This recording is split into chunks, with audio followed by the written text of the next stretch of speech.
Baik, sebelumnya di sini saya akan menjelaskan perkenalan atau pendahuluan terkait teknik bahan konstruksi. Nah, teknik bahan konstruksi itu sendiri merupakan suatu mata kuliah di bidang teknik sipil yang mempelajari tentang karakteristik, baik sifat, proses, pengujian, serta aplikasi material yang digunakan dalam konstruksi. Nah, dalam konteks bahan konstruksi itu sendiri tidak terlepas dari peranan beton, baja, besi, kayu, dan juga bahan konstruksi lainnya yang sering digunakan pada saat proses konstruksi. Nah, pada kali ini kita akan membahas material konstruksi yang berfokus pada beton, di mana beton itu sendiri memiliki perannya sangat vital dalam pembangunan infrastruktur modern, dan juga beton unggul karena kekuatan tekan tinggi, daya tahan terhadap berbagai kondisi lingkungan, serta fleksibilitasnya untuk beragam aplikasi seperti penggunaan gedung bertingkat, jembatan, bendungan, hingga jalan raya. Nah, selain itu, bahan penyusun beton juga mudah didapat dan biaya produksinya yang ekonomis menjadikan beton pilihan utama dalam konstruksi. Nah, beton itu terdiri dari bahan pembuat beton itu sendiri yang meliputi semen sebagai perekat, agregat dasar untuk kekuatan mekanis, agregat halus untuk kepadatan, dan juga air untuk memulai reaksi hidrasi. Nah, kualitas beton ini dipengaruhi oleh rancangan campuran, metode pencampuran, dan juga pengendalian mutu. Faktor-faktor ini menentukan performa beton seperti kekuatan beton dan juga daya tahannya. Nah, maka dari itu banyak bangunan-bangunan di luar sana yang tidak memperhitungkan campuran atau desain campuran beton, sehingga menyebabkan banyak sekali permasalahan seperti gagal konstruksi ataupun masalah-masalah yang sering kita jumpai seperti keretakan, patah, dan juga lain sebagainya. Nah, maka dari itu di sini kita akan membahas bagaimana sih cara membuat beton yang baik dengan mutu yang baik, yaitu dengan fokus pada desain campuran beton. Nah, hal ini dirancang untuk mengkreasikan teori dan praktik dalam pembuatan beton konvensional, di mana kita akan mempelajari desain campuran, teknik pencampuran, hingga pengujian, seperti uji kelayakan agregat, uji SLAM, dan uji kuat tekan untuk menilai kualitas struktur beton.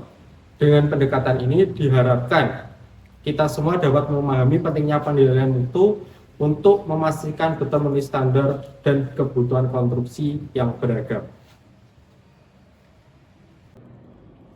Yang berikutnya yaitu tujuan penugasan praktikum. Tujuan dari penugasan praktikum ini sesuai dengan capaian pembelajaran mata kuliah teknik bahan konstruksi, yaitu yang pertama, mengidentifikasi kelayakan material dalam industri konstruksi. Yang kedua, mendesain dan melakukan modifikasi komposisi keperluan pembuatan beton sesuai standar SRI. Yang ketiga, mempraktekkan pembuatan beton dan melakukan analisis kelacakan pasca beton. Lalu, apa saja manfaat yang didapat pada penugasan praktikum ini? Manfaat yang didapat pada penugasan praktikum sesuai dengan capaian pembelajaran lulusan yaitu yang pertama, memahami prinsip-prinsip dasar dan terapan terutama di bidang struktur industri dan konstruksi. Yang kedua, mampu menerapkan pengetahuan dan pemahaman teknik sipil untuk merumuskan dan memecahkan masalah teknik serta menerapkan pengetahuan tentang sejarah dan budaya lokal dalam perencanaan dan implementasi proyek. Yang ketiga, mampu melakukan riset dan pengembangan terutama dalam bidang struktur dengan mempertimbangkan budaya dan nilai lokal. Di sini saya akan menjelaskan mengenai bagan alir praktikum teknik bahan konstruksi yang dilaksanakan di Laboratorium Teknik Sipil Universitas Kadiri dengan prosedur pembuatan beton konvensional mengikuti standar SRI dan ASTM. Tahapan praktikum dimulai dengan melakukan persiapan alat dan bahan. Dilanjutkan dengan uji yang pertama yaitu uji kelayakan agregat seperti uji gradasi, uji kadar lumpur agregat kasar dan agregat halus, serta uji kehausan. Apabila hasil telah sesuai, pengujian dapat dilakukan untuk melakukan perhitungan mix design untuk pencampuran bahan penyusun beton. Campuran beton ini kemudian diuji kelacakan pasca beton dengan metode SLAM dan dicetak menggunakan spesimen berbentuk silinder. Cetakan beton kemudian direndam selama 14 hari. Setelah proses curing ini, cetakan beton diukur untuk uji dimensi beton dan terakhir melakukan uji kuat tekan beton, serta dilanjut dengan analisis hasil dari seluruh pengujian. Baik, selanjutnya merupakan pembahasan dari Jobmik Formula. Apa sih Jobmik Formula itu? Jobmik Formula melakukan suatu perencanaan campuran beton agar campuran atau desain yang dihasilkan memenuhi standar dan juga menghasilkan kualitas beton yang baik. Nah, perhitungan perencanaan campuran beton ini didasarkan dari SNI nomor 032834 tahun 2000. Nah, dalam pembuatan Jobmik Formula, agregat halus dan agregat kasar menjadi komponen utama yang menentukan karakteristik campuran.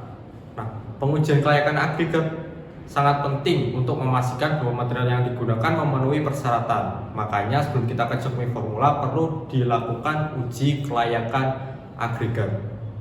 Nah, pengujian kelayakan agregat ini merupakan langkah awal untuk memastikan agregat memenuhi persyaratan kualitas sehingga Jobmik Formula yang dihasilkan memenuhi dan sesuai dengan spesifikasi teknis, ekonomis, dan juga tahan lama untuk mendukung keberhasilan suatu konstruksi. Nah, berdasarkan Jobmik Formula yang dihitung sesuai dengan SNI, dirancang kuat tekan beton rencana. Jadi kita merencanakan kuat tekan beton itu sebesar 30,2 MPa dengan nilai tambah sebesar 8,5 MPa untuk memastikan mutu beton sesuai dengan kebutuhan. Nah, sehingga dipetakan melalui suatu grafik sehingga faktor air semen yang digunakan yaitu sebesar 0,54 yang berada di bawah batas maksimum 0,6, yaitu guna untuk menjaga kekuatan tekan dan juga workability beton. Jenis material yang digunakan terdiri dari semen Portland tipe 1, pasir alami sebagai agregat halus yang telah memenuhi gradasi yaitu berada pada gradasi zona 3, dan batu pecah dengan ukuran maksimum 40 mm sebagai agregat kasarnya. Nah, campuran ini dirancang dengan rentang nilai SLAM yaitu antara 50 hingga 100 mm yang mencerminkan tingkat workability dari beton tersebut. Nah, kebutuhan air dalam campuran dihitung sebesar 184,9 liter per meter kubik, sementara untuk kebutuhan semen mencapai 342,41 kg per meter kubik yang lebih tinggi dari kebutuhan minimum sebesar 275 kg per meter kubik untuk mempertahankan rasio faktor air semen rencana. Nah, perbandingan antara agregat halus dan kasar dalam campuran adalah 42% untuk agregat halus 50 dan 58% untuk agregat kasar, menghasilkan total berat agregat sebesar 1802,69 kg per meter kubik. Nah, dengan rincian agregat halus sebesar 757,13 kg per meter kubik dan agregat kasar sebesar 1045,56 kg per meter kubik, total beton rencana mencapai 2330 kg per meter kubik. Ini mencakup seluruh material termasuk air, semen, dan juga agregatnya. Nah, proporsi yang dirancang telah memenuhi kriteria dan desain untuk kekuatan tekan rencana dan workability yang sesuai. Faktor air semen yang terkendali memastikan beton memiliki kekuatan yang optimal dan tahan terhadap retak dini akibat penyusukan plastis. Penggunaan agregat kasar dengan ukuran maksimum 40 mm membantu meningkatkan efisiensi volume campuran sekaligus meminimalkan kebutuhan pasta semen. Dengan hasil perhitungan ini, campuran beton diharapkan memenuhi spesifikasi yang diharapkan. Oke, selanjutnya berikut ini adalah tampilan dari rekapitulasi kebutuhan beton dalam setiap satu silindernya, karena kita menggunakan sampel silinder. Jadi ada beberapa kebutuhan agregat material yang berada dalam silinder.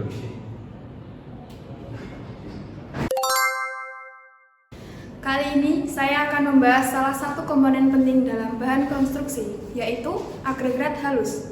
Apa itu agregat halus? Agregat halus adalah material granular yang memiliki ukuran butiran lebih kecil dari 4,75 mm tetapi lebih besar dari 0,75.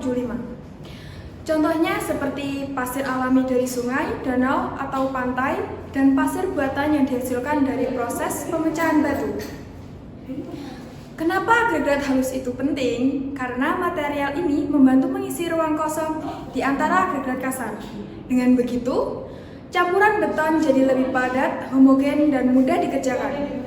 Selain itu, agregat halus juga meningkatkan kekuatan beton dan membuatnya lebih tahan lama. Berikut kita membahas cara menguji agregat halus. Yang pertama, uji gradasi. Uji gradasi dilakukan untuk mengetahui distribusi ukuran butir pasir sesuai standar. Pengujian ini dilakukan menggunakan sampel pasir kering sebesar 1000 gram.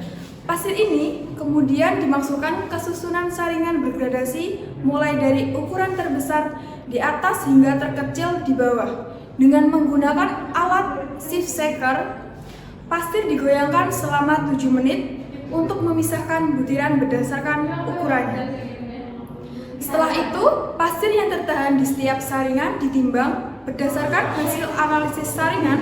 Distribusi butiran menunjukkan bahwa agregat halus ini memiliki karakteristik gradasi yang memenuhi kriteria zona 3 sesuai standar SNI 03 1968-1990. Hal ini terlihat dari presentasi kumulatif lolos pada saringan utama seperti nomor 4 sebesar 100%, nomor 8 sebesar 100%, No 16 sebesar 90,9%, No 30 sebesar 63,1%, No 50 sebesar 24,5%, dan No 100 sebesar 8%. Hal pengujian ini digunakan untuk menghitung distribusi ukuran partikel dan menentukan zona gradasi pasir sesuai SNI 032834-2000. Data ini penting untuk mengevaluasi apakah pasir layak digunakan sebagai bahan beton.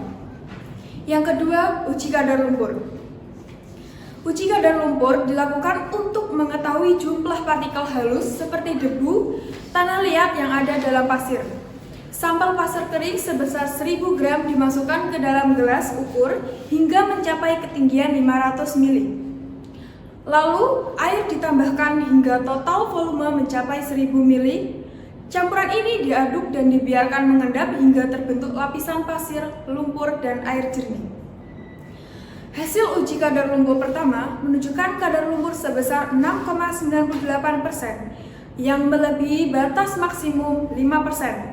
Setelah dilakukan proses pencucian sesuai prosedur, yaitu dengan mencuci sampel hingga air pencucian terlihat jernih dan menghilangkan sebagian besar lumpur yang menempel pada butiran agregat, pengujian diulang. Hasil pengujian kedua menunjukkan bahwa kadar lumpur telah berkurang hingga berada di bawah ambang batas maksimum, yaitu sebesar 1,02%. Proses pencucian ini sangat penting untuk meningkatkan kualitas agregat, memastikan material yang digunakan dalam campuran beton sesuai standar, dan meminimalkan risiko kerusakan struktur akibat kualitas agregat yang kurang baik. Dengan hal ini, agregat dinyatakan layak digunakan untuk pekerjaan konstruksi. Baik, berikutnya yaitu agregat kasar.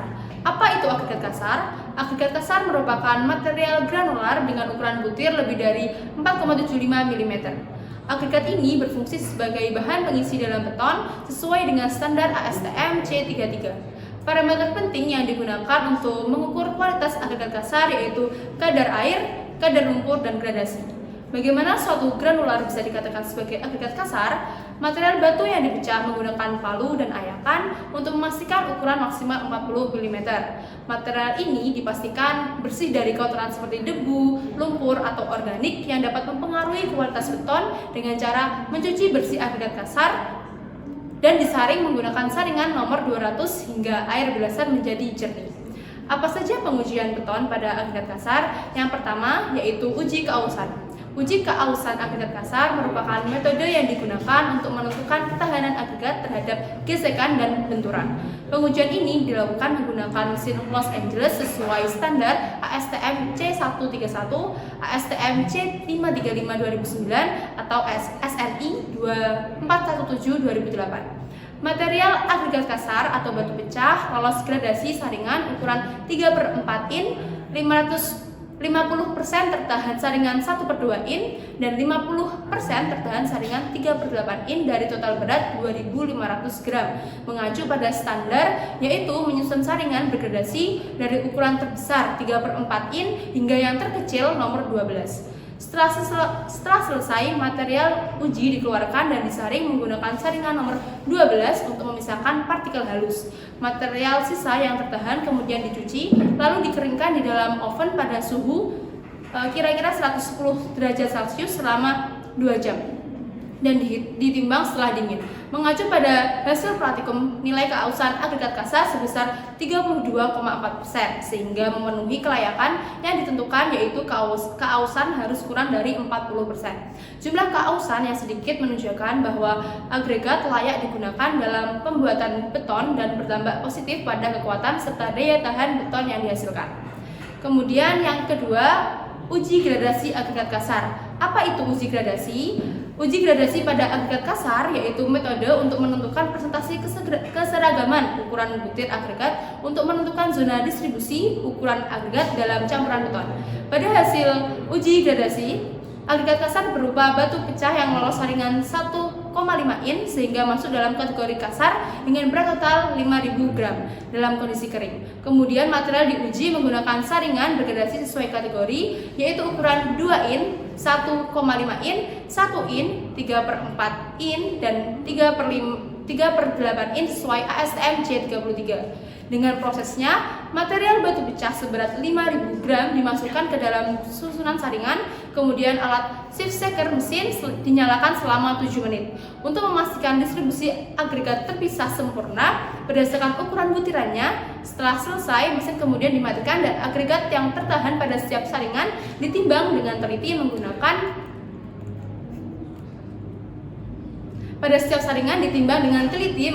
timbangan digital. Pada praktikum yang telah dilakukan menunjukkan bahwa seluruh data lolos saringan berada dalam batas gradasi agregat kasar, kategori sedang atau ukuran maksimum 40 mm yang diisyaratkan.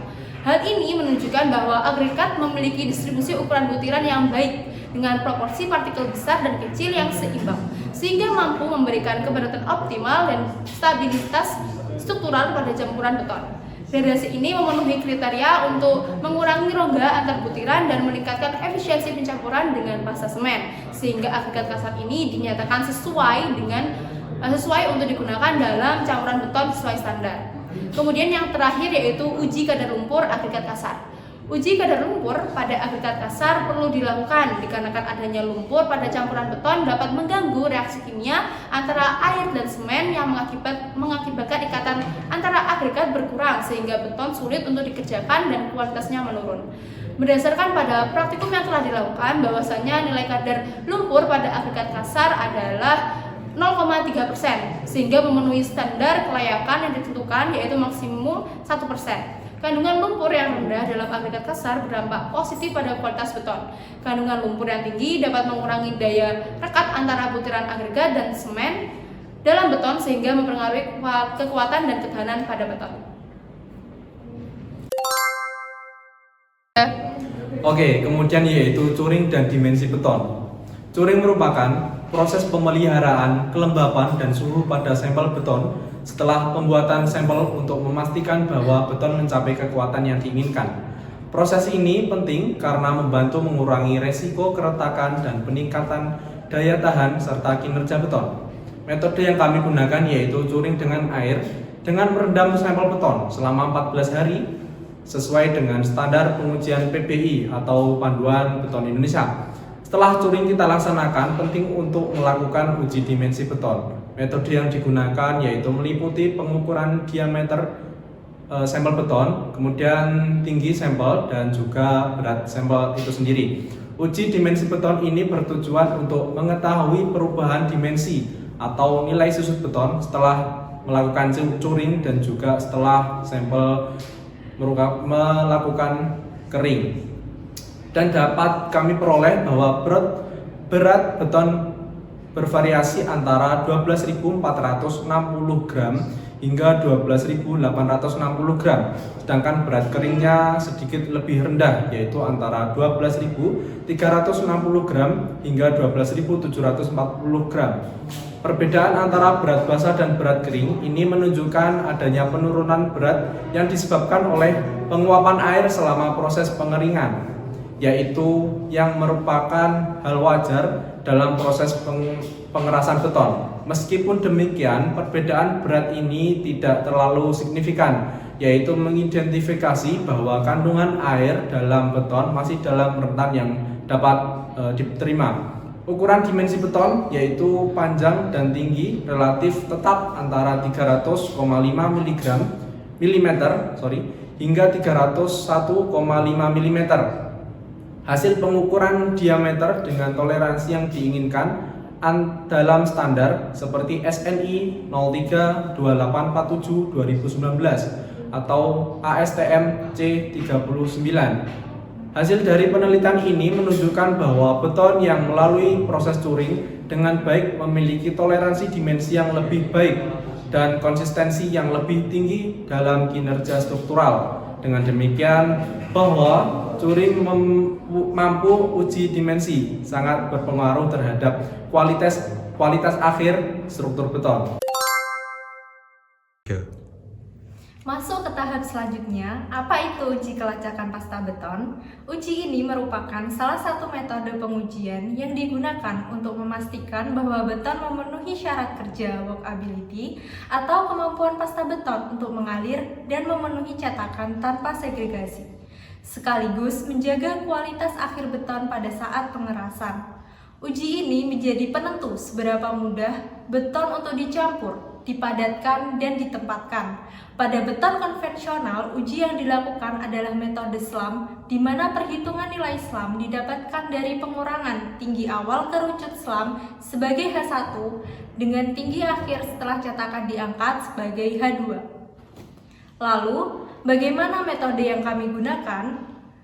Nah, beton segar yang kami uji merupakan pasta beton hasil proses pencampuran material berdasarkan job mix design menggunakan concrete mixer.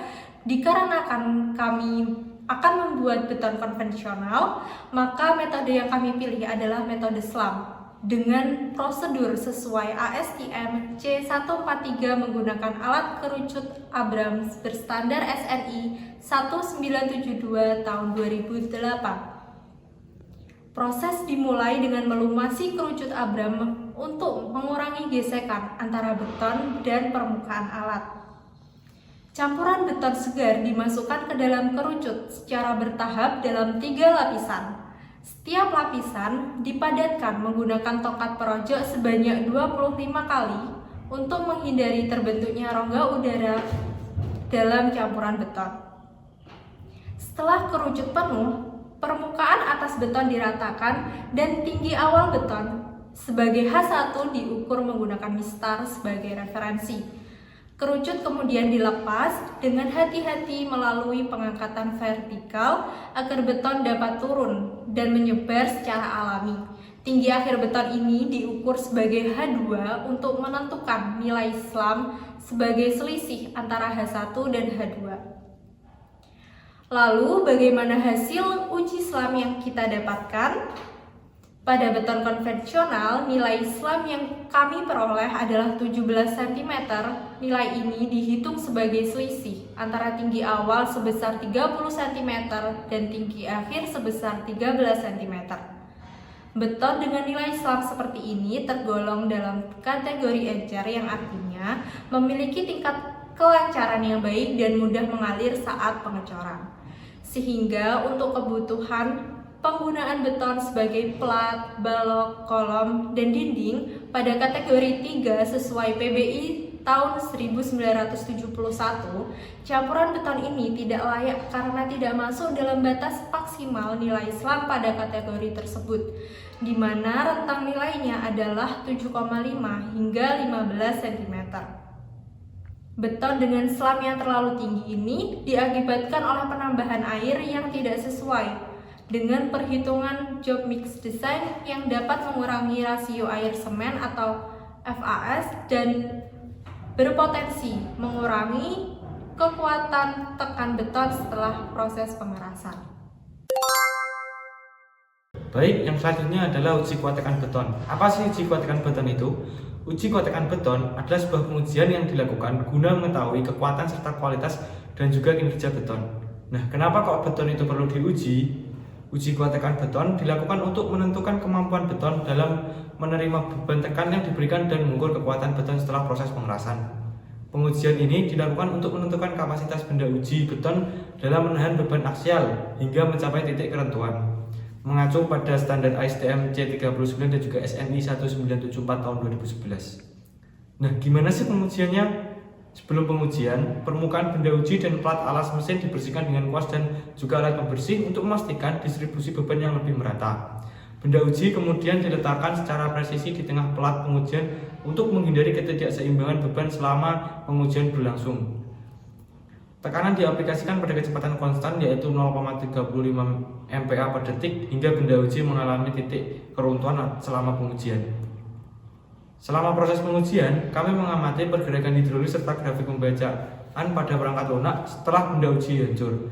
Mesin dimatikan, hasil pembacaan kuat tekan beton disimpan untuk dianalisis sebagai parameter evaluasi mutu beton yang mencakup kekuatan material dan juga konsistensi campuran beton yang direncanakan. Selanjutnya, dari pengujian tersebut kami mendapatkan hasil pengujian atau hasil uji kuat tekan beton.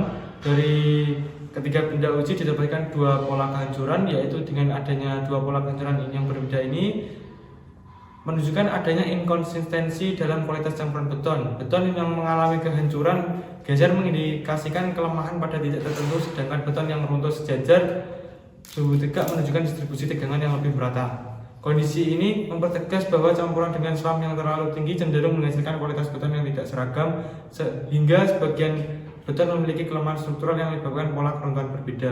Secara keseluruhan, hasil ini menunjukkan bahwa diperlukan perbaikan pada desain campuran beton untuk meningkatkan konsistensi kualitasnya, misalnya dengan mengontrol kadar air dan juga memastikan distribusi agregat yang lebih merata. Kesimpulan,